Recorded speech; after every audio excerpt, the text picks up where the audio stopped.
In the midst of the Cold War, a time of geopolitical tension between the United States and the Soviet Union, Cuba, only 90 miles away from U.S. territory, was going through a period of revolution and change.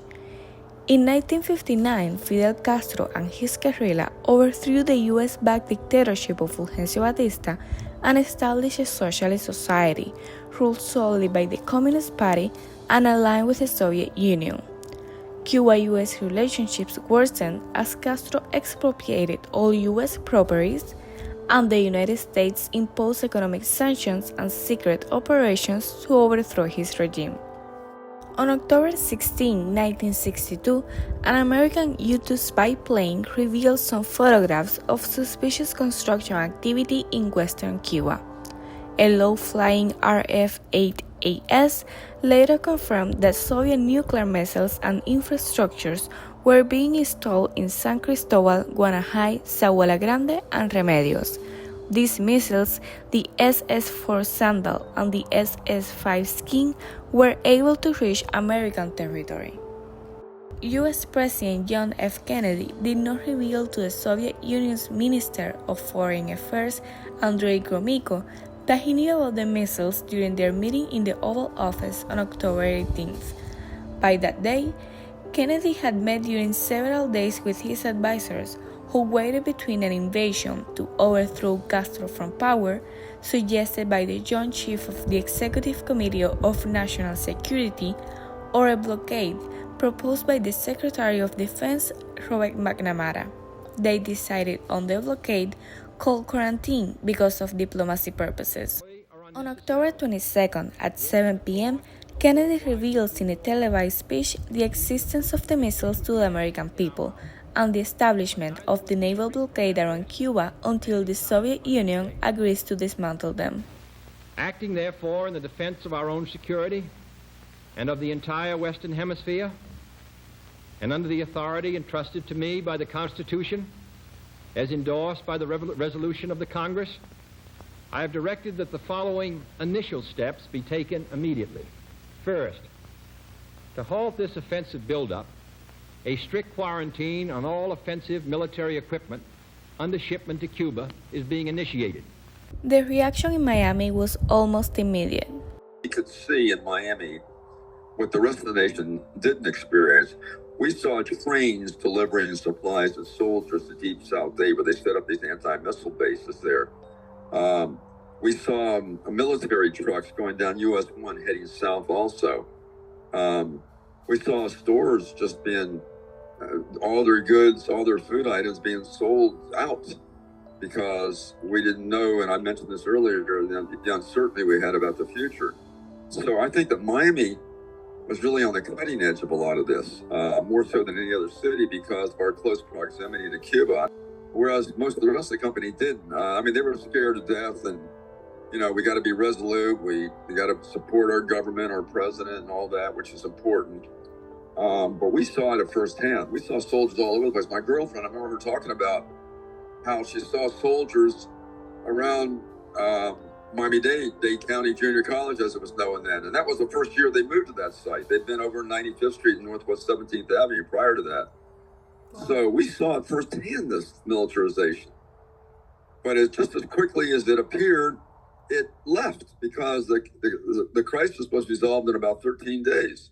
An article in the Miami Herald on October 25, 1962, highlighted how Civil Defense Headquarters received constant inquiries about where is the nearest fallout shelter and what should I do in the case of a nuclear attack here.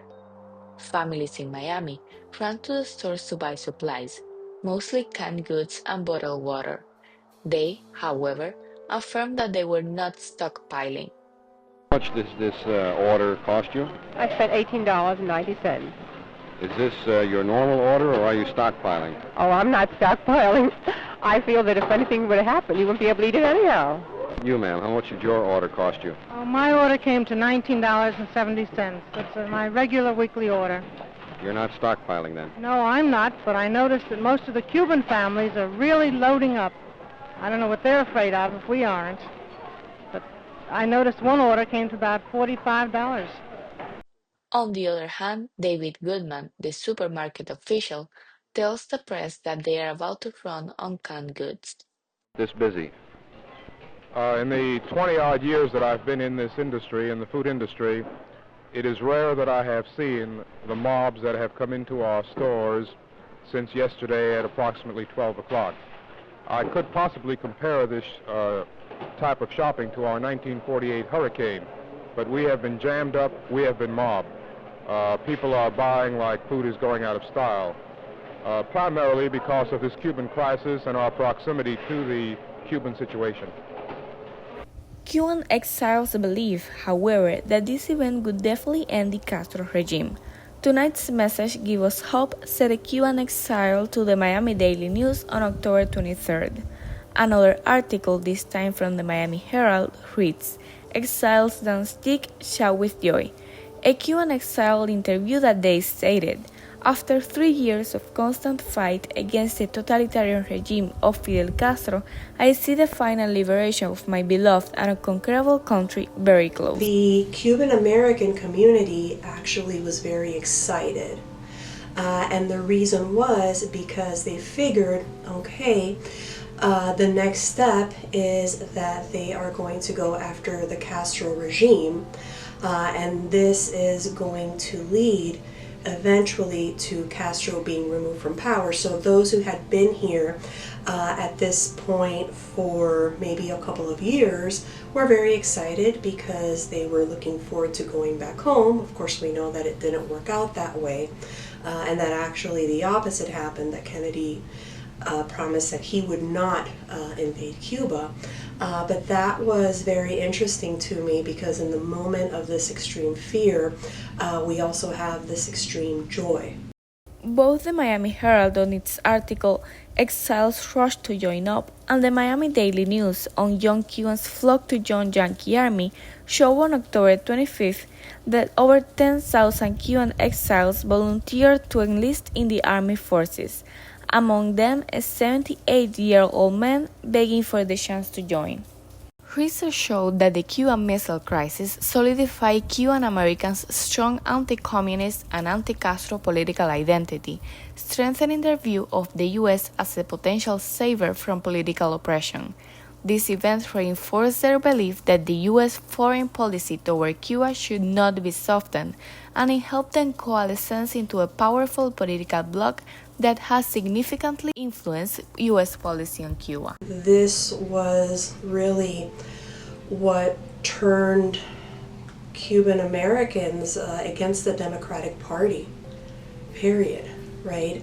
So obviously, in the aftermath, there was a great deal of disappointment because part of the deal that Kennedy worked out with Khrushchev, who was Soviet premier at the time that this was happening, was that there would be no invasion of Cuba.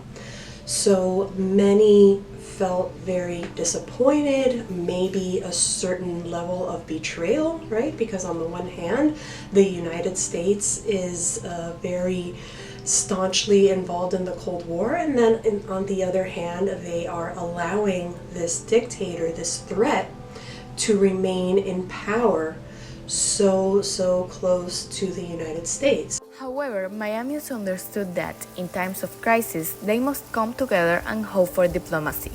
An October 24th article from the Miami Herald titled "Miamians Are Turning to Prayer" illustrates this sentiment.